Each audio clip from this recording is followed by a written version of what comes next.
being so good at what I do that it's just almost never enough.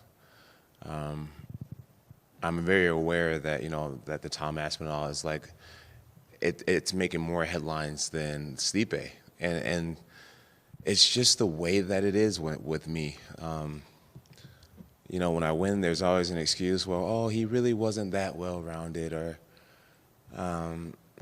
yeah, it's an interesting place to be in, and it's hard to compare to any other fighter because I don't think any other fighter in our sports history has ever had to deal with it. I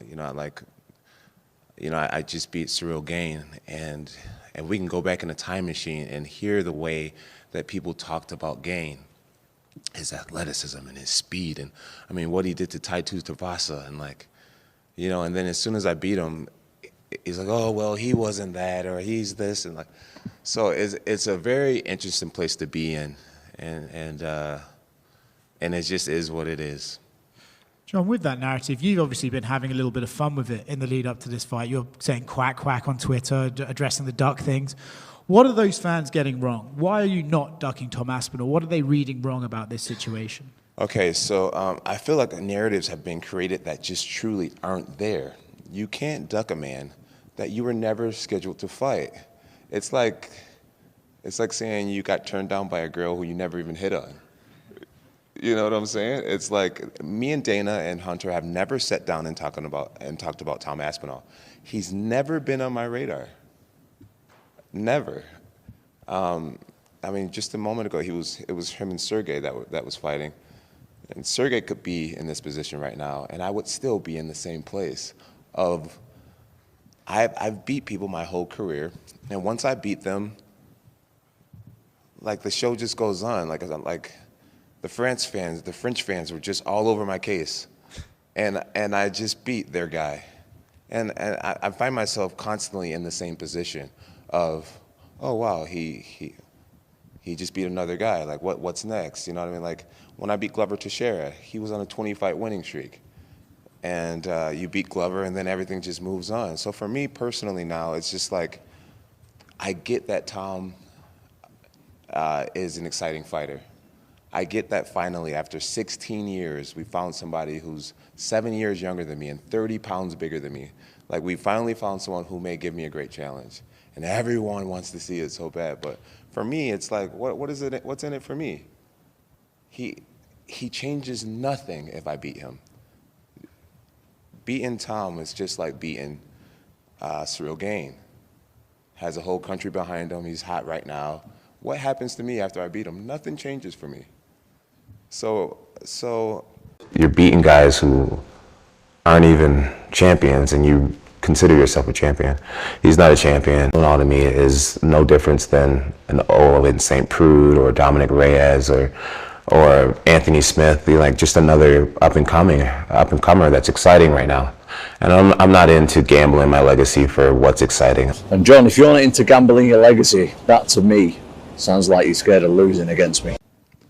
So I'm not ducking Tom Aspinall.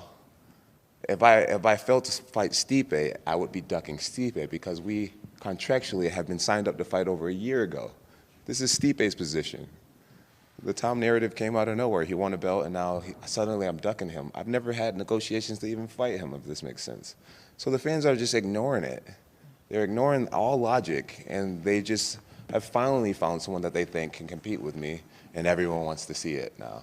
Important to me isn't Jon Jones, isn't Stipe Miocic, isn't Cyril Gane, isn't Volkov, isn't Blades, isn't anybody.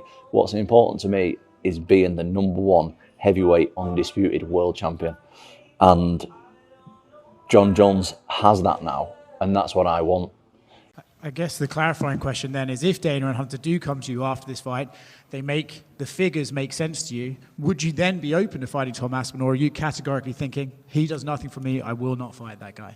He does nothing for me. He does nothing for me. If you're a person that wants to see me really challenged, then I get it, right? Like I said, 7 years younger, like 35 pounds bigger than me, right? I get it. It's like, wow, this Jon's so good. We finally found someone way younger and way bigger than him.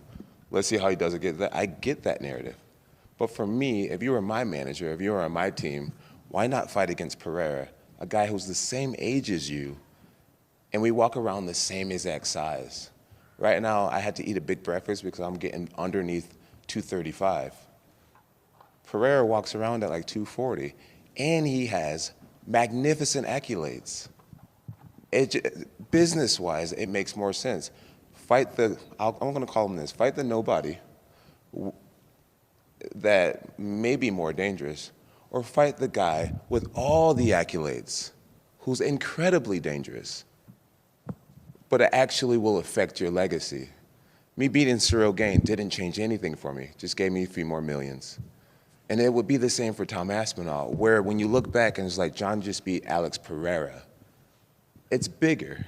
It's just much bigger. And anybody who can't understand that logic simply doesn't want to.